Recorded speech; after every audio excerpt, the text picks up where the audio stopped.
नमस्कार साथियों, आप सभी का फिर से स्वागत है हमारे YouTube चैनल हिस्टोरिकल प्लेसेस में। आज हम आपको एक ऐसे ऐतिहासिक किले के बारे में बताने जा रहे हैं जिस किले के आसपास एक बहुत ही बड़ा वन्यजीव अभयारण्य है और इस किले के अंदर गणेश जी महाराज का बहुत ही प्रसिद्ध मंदिर है। जी हाँ दोस्तों, आपने सही समझा। आज हम आपको राजस्थान के रणथंभौर किले के बारे में आज हम आपको बताने जा रहे हैं। तो चलिए आज हम आपको रणथंभौर किले की सैर कराते हैं। राजस्थान के सवाई माधोपुर जिले से 11 किलोमीटर की दूरी पर स्थित रणथंभौर वन्यजीव अभयारण्य के बारे में पूरी दुनिया में ही हर कोई जानता होगा। यह रणथंभौर वन्यजीव अभयारण्य यहाँ रहने वाले बाघों के कारण बहुत ही ज़्यादा प्रसिद्ध है और यहाँ पर आने वाले पर्यटकों के आकर्षण का मुख्य केंद्र भी ये रहता है वन्यजीव अभयारण्य। लेकिन क्या आपको इस वन्यजीव क्षेत्र में स्थित विशाल ऐतिहासिक दुर्ग के बारे में पता है? यहाँ आने वाले बहुत कम सैलानियों को यह पता होता है कि यह जगह राजस्थान का सबसे बड़ा दुर्ग भी है, जो कभी जयपुर के महाराजाओं का पसंदीदा शिकारगाह हुआ करता था और उससे भी पहले यह दुर्ग राजस्थान की राजनीति और ऐतिहासिक पृष्ठभूमि का केंद्र हुआ करता था। तो चलिए वन्यजीव अभयारण्य घूमने से पहले रणथंभौर के इस ऐतिहासिक दुर्ग का इतिहास पता किया जाए। तो जिन दोस्तों ने हमारा चैनल लाइक सब्सक्राइब नहीं किया है वो जल्द से जल्द कर लें, क्योंकि आज हम आपको एक ऐतिहासिक किले के बारे में पूरी जानकारी विस्तार से हम आपको प्रोवाइड कराएंगे। रणथंभौर किले का इतिहास 2013 में विश्व धरोहर समिति की 37वीं बैठक के अंदर सवाई माधोपुर के साथ 5 और किलों जिसमें कुंभलगढ़, जयपुर, झालावाड़, चित्तौड़, जैसलमेर यूनेस्को विश्व विरासत स्थल के रूप में मान्यता मिली थी और किले के शोधकर्ताओं और पुरातत्ववेत्ताओं के अनुसार 944 ईस्वी में सफलदक्ष के शासन के दौरान इस किले का निर्माण शुरू किया गया था। कुछ अन्य इतिहासकारों का मानना है कि जयंत के शासनकाल में 1110 ईस्वी में इस किले का निर्माण शुरू हुआ था और राजस्थान सरकार के अंबर विकास और प्रबंधन प्राधिकरण ने यह संभावना जताई कि रणथंभौर दुर्ग का निर्माण सल्पालक्ष के समय 10वीं शताब्दी के मध्य हुआ था और कुछ सदियों तक इसका निर्माण चलता रहा। शुरुआत में इस किले का नाम रणथंभौर नहीं था। इस किले को रणस्तंभ या रणस्तंभपुरा कहा जाता था। 12वीं शताब्दी में चौहान वंश के राजा पृथ्वीराज प्रथम का झुकाव जैन धर्म की तरफ बढ़ा। उसी समय जैन संत सिद्धसेन सूरी ने उस जगह को जैनियों का पवित्र तीर्थ स्थल भी घोषित कर दिया था। 1192 में भारत के हिंदू सम्राट पृथ्वीराज चौहान और विदेशी आक्रमणकारी मोहम्मद घोरी के बीच तराइन का युद्ध हुआ। उस युद्ध के दौरान मोहम्मद घोरी ने धोखे से पृथ्वीराज चौहान को हरा दिया। इस हार के बाद पृथ्वीराज चौहान के पुत्र गोविंद राज ने रणथंभौर को अपनी राजधानी बनाया था। पृथ्वीराज चौहान के पुत्र गोविंद राज के अलावा इस जगह पर कई और हिंदू राजाओं और मुस्लिम शासकों ने भी इस किले पर शासन किया, लेकिन इनमें से राणा सांगा, महाराणा कुंभा, हमीर देव चौहान, राव सुरजन हाड़ा और मुगल शासकों में शेरशाह सूरी, अलाउद्दीन खलजी ने भी समय समय पर अपने अनुसार इस दुर्ग पर शासन किया था।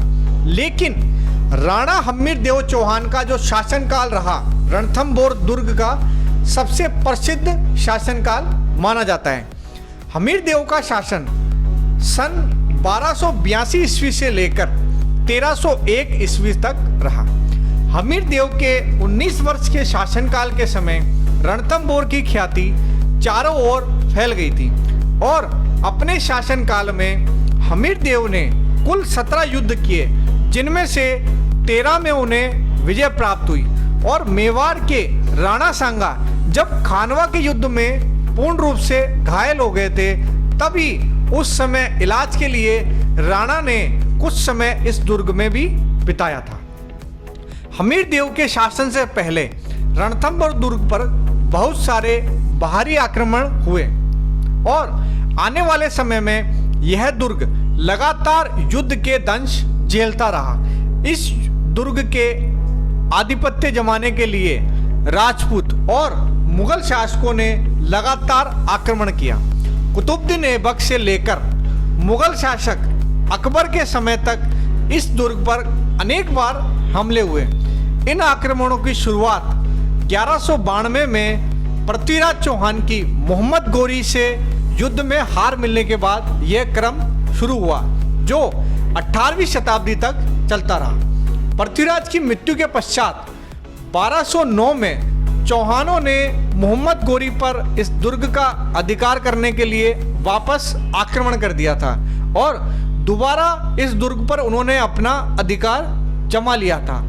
इस युद्ध के बाद क्रमशः इस पर अनेक आक्रमण हुए, जैसे कि दिल्ली के शासक इल्तुतमिश ने 1226 में आक्रमण किया।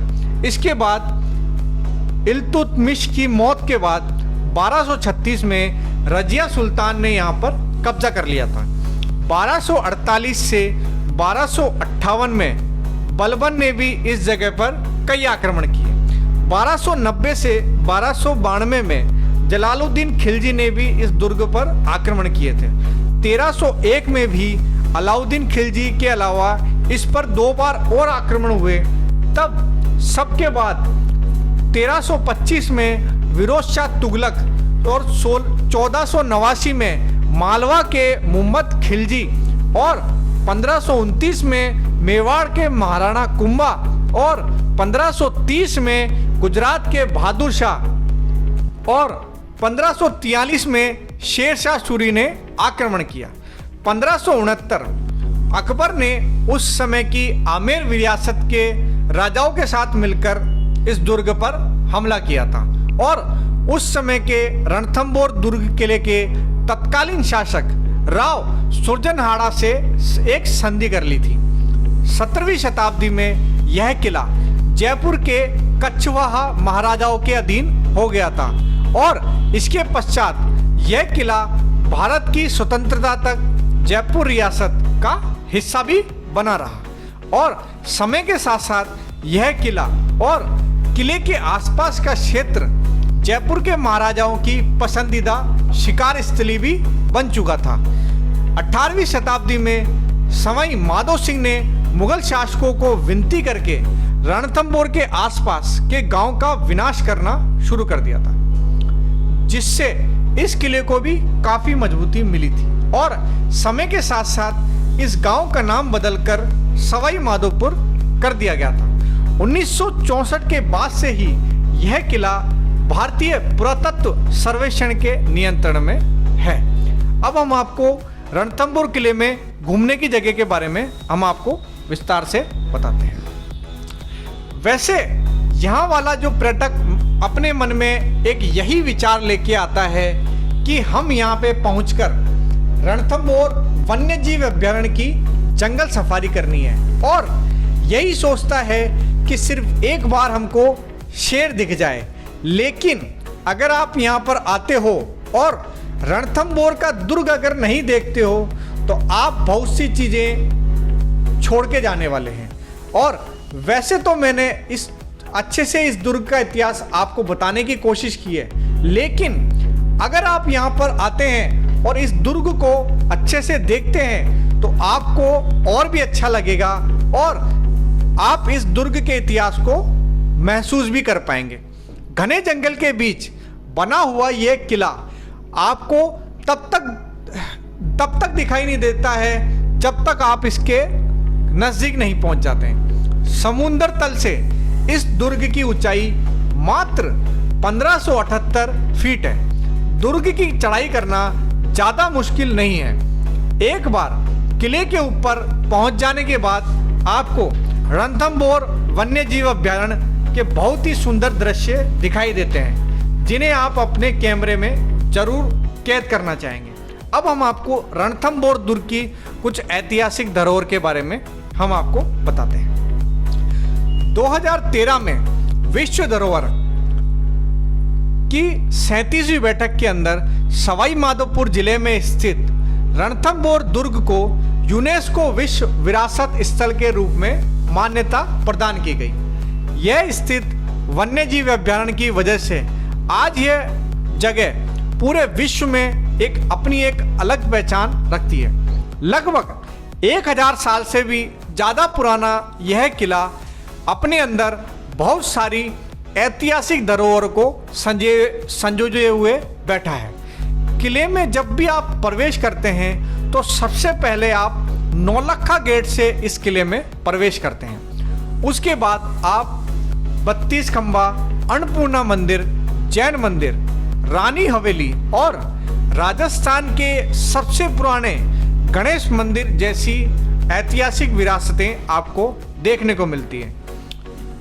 अब हम आपको इनके मंदिर के बारे में थोड़ा सा विस्तार से बताते हैं। बादल महल रणथंभौर किला। राणा हम्बीर देव द्वारा निर्मित बादल महल समय के साथ खंडरता में बदलता गया, लेकिन इस दुर्ग की भव्यता को आज भी प्रदर्शित करता है। हमीर देव द्वारा निर्मित 84 स्तंभ छतरी आज भी यहाँ पर बनी हुई है। राणा हमीर देव इसी जगह से अपनी सभा को संबोधित किया करते थे। बादलों के महल के नाम से प्रसिद्ध यह महल किले के उत्तरी भाग में स्थित है। रणथंभौर किले के अंदर आपको हिंदू और जैन धर्म से जुड़े हुए मंदिर देखने को मिल जाएंगे। इस किले में भगवान शिव, गणेश जी और रामलला के 3 हिंदू मंदिर आपको देखने को मिलेंगे। इस मंदिर का निर्माण 12वीं और 13वीं शताब्दी में यहाँ के पास ही करौली जिले में मिलने वाले लाल पत्थर से करवाया गया है। इस किले के अंदर आपको जैन धर्म से जुड़े हुए कुछ मंदिर भी आपको देखने को मिल जाएंगे। किले के अंदर भगवान संभवनाथ और 5वें जैन तीर्थकर भगवान सुमतिनाथ के जैन मंदिर का निर्माण भी यहाँ हो रखा है। त्रिनेत्र गणेश मंदिर रणथंभौर किले के पिछले भाग में स्थित त्रिनेत्र गणेश मंदिर, इस मंदिर के श्रद्धालुओं में यह मंदिर रणथंभौर के नाम से भी प्रसिद्ध है और ऐसी भी मान्यता है कि यह प्राचीन गणेश मंदिर भारत का सबसे पुराने मंदिरों में से एक है और इस मंदिर में भगवान गणेश 3 नेत्र वाले रूप में विराजमान है, जिसके कारण इन्हें त्रिनेत्र गणेश जी भी कहा जाता है। गणेश जी की इस मूर्ति को मिलाकर कुल 4 और गणेश प्रतिमाएं इस देश में अलग अलग जगह पर मौजूद है। राणा हमीर देव द्वारा निर्मित इस मंदिर से जुड़ी कहानी, जब विदेशी आक्रांता अलाउद्दीन खलजी ने इस किले पर आक्रमण करने के लिए कई महीनों तक इस किले को घेर रखा था, तब राणा हमीर देव को सपने में भगवान गणेश जी ने दर्शन दिए थे और जब गणेश जी ने दर्शन दिए और राजा हमीर देव को उनकी पूजा करने के लिए कहा, तब सपने में बताए गए स्थान के अनुसार जब राणा हमीर देव उस जगह पहुंचते हैं तो उन्हें वहां पर गणेश जी की प्रतिमा मिलती है। तब राणा हमीर देव उस स्थान पर भगवान गणेश के मंदिर का निर्माण कराते हैं। इस मंदिर को लेकर भक्तों की एक ऐसी आस्था बनी हुई है कि अगर हिंदू परिवार के अंदर कोई भी शुभ कार्य होता है, चाहे वह शादी का समारोह हो या बच्चे के जन्मदिन या बच्चे के जन्म के समय, सभी शुभ कार्य के लिए भगवान गणेश के इस मंदिर पूरे वर्ष भर निमंत्रण पत्र आते रहते हैं और भक्तों को ये मान्यता है कि भगवान स्वयं उन्हें आशीर्वाद देने आएंगे और उनकी सभी मनोकामनाएं पूरी होगी।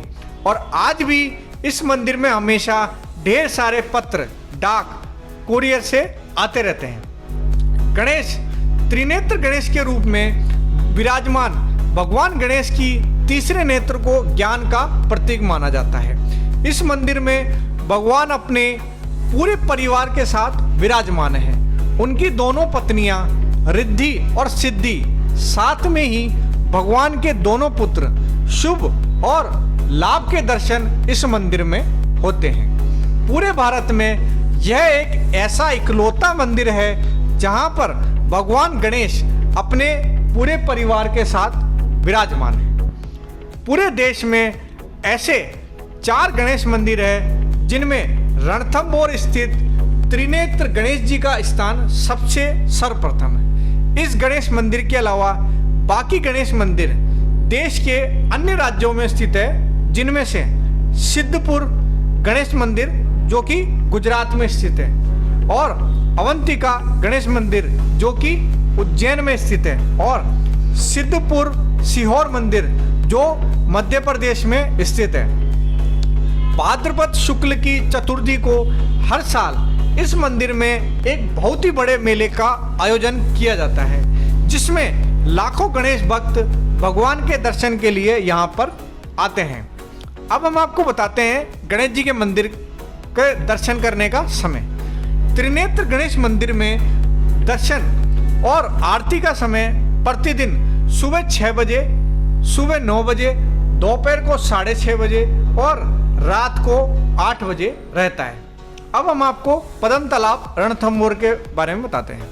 पद्म तालाब रणथंभौर वन्यजीव अभयारण्य की सबसे बड़ी झील है।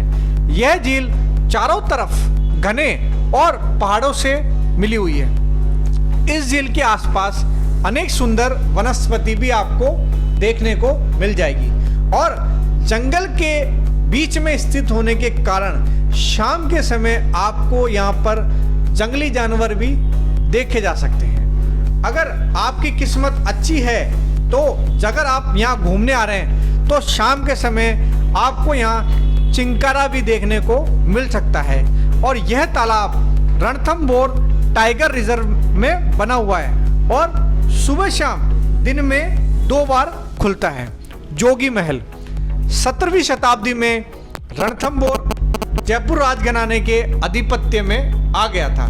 उसके बाद जयपुर के राजाओं ने इस जगह को अपने शिकार और मनोरंजन के लिए विकसित करना शुरू कर दिया था। पद्म तालाब के पास बने और लाल रंग में रंगे जोगी महल का निर्माण भी जयपुर के महाराजा ने अपने शिकारगाह के तौर पर करवाया था। जयपुर के शाही घराने में वर्षों तक इस जगह का उपयोग अपने मनोरंजन और शिकार करने के लिए किया गया था। वर्तमान में इस जगह को वन्यजीव ने पर्यटकों के रेस्ट हाउस के रूप में बदल दिया है और जोगी महल के पास एक बहुत ही पुराना बरगद का एक पेड़ है, जिसके बारे में कहा जाता है कि यह पेड़ भारत का दूसरा सबसे बड़ा बरगद का पेड़ है। राजबाग खंडर, बड़े बड़े गुंबद और टूटी हुई मीनारें, पुरानी दीवार और महल की प्राकृतिक संरचना कुछ एक ऐसा दृश्य बनाते हैं जो आपके जहन में ताउम्र छप जाते हैं। और जब आप राजबाग के खंडर को देखने जाते हैं तो कुछ ऐसे ही आपको दृश्य देखने को मिलते हैं जो कि सामान्यतः आप किसी फिल्मों में ही देखते हैं। राजबाग के खंडर पद्म तालाब और राजबाग तालाब के बीच में बना हुआ है और आज पूरी तरह से खंडरों में बदल गया है। राजबाग रणथंभौर नेशनल पार्क के बीचों बीच बना हुआ है। इसके कारण इन खंडरों के आसपास का प्राकृतिक माहौल ऐसा होता है कि ऐसी जगह आप दूसरी जगह होने की कल्पना भी नहीं कर सकते। रणथंभौर किला घूमने का सबसे अच्छा समय। रणथंभौर दुर्ग वैसे तो पूरा साल खुला रहता है, लेकिन अगर आप सिर्फ किले को ही देखने के लिए जा रहे हैं तो गर्मियों के मौसम के अलावा आप कभी भी यहाँ पर आ सकते हैं। लेकिन अगर आप रणथंभौर टाइगर रिजर्व भी देखने आ रहे हैं तो आपको यह बात ध्यान रखना होगा कि मानसून के मौसम के अंदर रणथंभौर वन्यजीव अभयारण्य बंद रहता है। उसके बाद अक्टूबर से लेकर जून तक ये खुला रहता है और सर्दियों के मौसम में जंगली जानवर या बाघ देखने की संभावनाएं बेहद ही कम हो जाती है। इसलिए अगर आप मार्च के बाद रणथंभौर टाइगर रिजर्व देखने आते हैं तो यहाँ पर बाघ देखने की संभावनाएं काफ़ी बढ़ जाती है। अब हम आपको रणथंभौर किले के देखने के समय के बारे में बताते हैं। रणथंभौर का किला आप सुबह के 6 बजे से लेकर शाम को 6 बजे तक आप देख सकते हैं। रणथंभौर में जो शुल्क है वो जो आने वाले जो पर्यटक हैं उनके लिए प्रवेश शुल्क है मात्र 15 रुपये, और छोटे बच्चों का जो प्रवेश शुल्क है वो है मात्र 10 रुपये। अब हम आपको बताते हैं कि रणथंभौर किले में किस तरीके से पहुंचा जाए। हवाई जहाज से रणथंभौर किला कैसे पहुंचा जाए। रणथंभौर दुर्ग के सबसे नज़दीकी हवाई अड्डा जयपुर हवाई अड्डा है। जयपुर से रणथंभौर की दूरी मात्र 180 किलोमीटर है। जयपुर से आपको रणथंभौर के लिए टैक्सी या बस भी आराम से मिल जाएगी। अब हम आपको बताते हैं कि रेल के द्वारा आप रणथंभौर किला कैसे पहुंच सकें। रणथंभौर दुर्ग के नज़दीकी रेलवे स्टेशन सवाई माधोपुर है, जिसकी दूरी रणथंभौर से मात्र 11 किलोमीटर है। सवाई माधोपुर रेलवे स्टेशन पूरे भारत से बहुत अच्छी तरह से जुड़ा हुआ है। सवाई माधोपुर से रणथंभौर के लिए आपको टैक्सी सर्विस भी मिल जाएगी। अब हम आपको बताते हैं सड़क मार्ग के द्वारा आप रणथंभौर किला कैसे पहुंच सकते हैं। रणथंभौर दुर्ग आने के लिए आपको सबसे पहले सवाई माधोपुर आना पड़ेगा, और सवाई माधोपुर के एक जिला मुख्यालय होने की वजह से यह शहर देश के प्रमुख राजमार्गों से जुड़ा हुआ है। जयपुर और कोटा से आपको सवाई माधोपुर के लिए हर समय बस और टैक्सी के व्हीकल मिल जाएंगे। सवाई माधोपुर पहुंचने के बाद आप टैक्सी या स्थानीय बस सर्विस से रणथंभौर दुर्ग पहुंच सकते हैं। रणथंभौर किले के आसपास काफ़ी पर्यटक स्थल है जिनके बारे में हम आपको बताते हैं। Ranthambore national park, Ranthambore national park, tiger safari, Pushkar, Jaipur, Hathigaon, Govind Dev ji मंदिर, आमेर किला, कोटा का केवला देव घना पक्षी अभ्यारण्य, Sariska tiger reserve, Jhalana leopard reserve. इसके अलावा उत्तर प्रदेश भी एक नज़दीकी राज्य है। यहाँ पर मथुरा, वृंदावन और आगरा भी आप घूमने जा सकते हैं यहाँ से। तो आशा करते हैं कि हमारे द्वारा जो जानकारी आपको दी गई है वो आपको अच्छी लगी होगी। आप हमारे चैनल को शेयर और सब्सक्राइब जरूर करें ताकि आपको ऐसी ही अच्छी वीडियो हमारे माध्यम से आपको मिलती रहे। और अगर आप किसी जगह के बारे में जानना चाहते हैं वीडियो के माध्यम से तो आप हमें कमेंट करके बता सकते हैं। उस जगह के बारे में हम आपको वीडियो के माध्यम से पूरी जानकारी विस्तार से आपको बताई जाएगी। तो धन्यवाद दोस्तों, जल्द ही फिर मिलेंगे एक ऐसी नई जगह और एक नई वीडियो के साथ। तब तक एंजॉय करें, खुश रहें। धन्यवाद।